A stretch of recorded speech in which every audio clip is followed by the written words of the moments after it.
Ringu comes across as one of the most memorable horror movies next to Ju-on for its similarities. There's a reason why Sadako and Kayako had a crossover, I mean. Both movies deal with a lot of grief, solitude, trying to run from fate in their own lane, and corrosive despair that enhances its intensity. These entities are bent on revenge after tragic events, having Red being turned into an unhinged, ethereal presence, energetically hunting whoever steps on their path. Ringu has a subtle approach to its characters, taking its time to make us feel their anxiety, dreading each of the 7 days until being killed by Sadako, giving this sense of urgency, turning everything into a constant ongoing investigation of this cryptic happening involving people with mystic abilities that lived on after passing away. In many ways, it's an exhilarating race against time, much like Ethan in Mission Impossible 3 not affording to stop because there are lives at stake, or Chev in Crank always craving for adrenaline to survive, so he has to constantly keep on moving. Story-wise, it contains key elements that I don't crave for an explanation. Instead, it adds even more to the mystery. For instance, it's never quite explained why specifically a tape as a vehicle of the paranormal killing everyone that sees it. To me, it's oddly effective. I also love that in the original version, we never hear the voice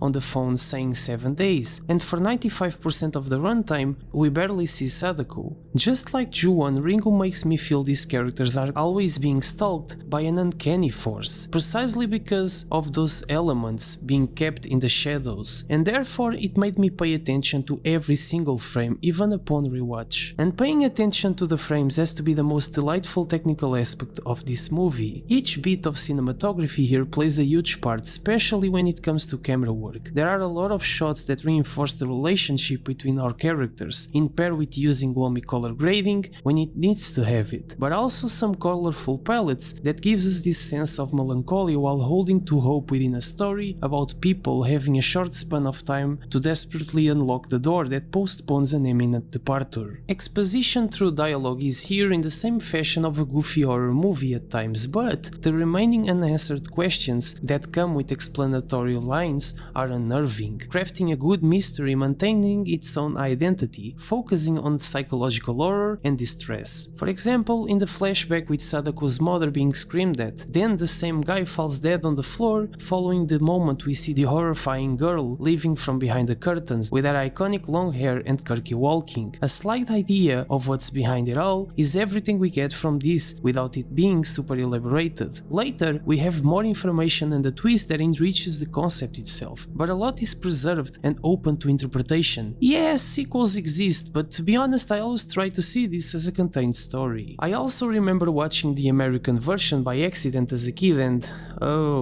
every single night I'd cover my TV with a pillow. The execution of those scenes was fascinating to me. I actually think it's a decent film, with a slightly more aggressive style, I'd say. That's the only thing that I'm not a fan of. In the original it feels natural, but the reboot feels tonally dimmer for no reason at all, with an emphasis on grey and dark green, which at times forces a lot of gloom and anger that's already there with the story. In my opinion, the original aged really well, and it still terrifies me to the core. If you enjoy classic horror movies, I totally recommend this one, and if you've seen it already, let me know what did you think of it. Also, what's your favorite Japanese horror movie? I still have a few that I need to binge on. I also just got done rewatching Dark Water and Cairo, brilliant films as well. I already covered Ju-on and a mockumentary / found footage called Noroi. If you're curious about my take on those films, you can check the videos here on this channel. Last but not least, if you came across this video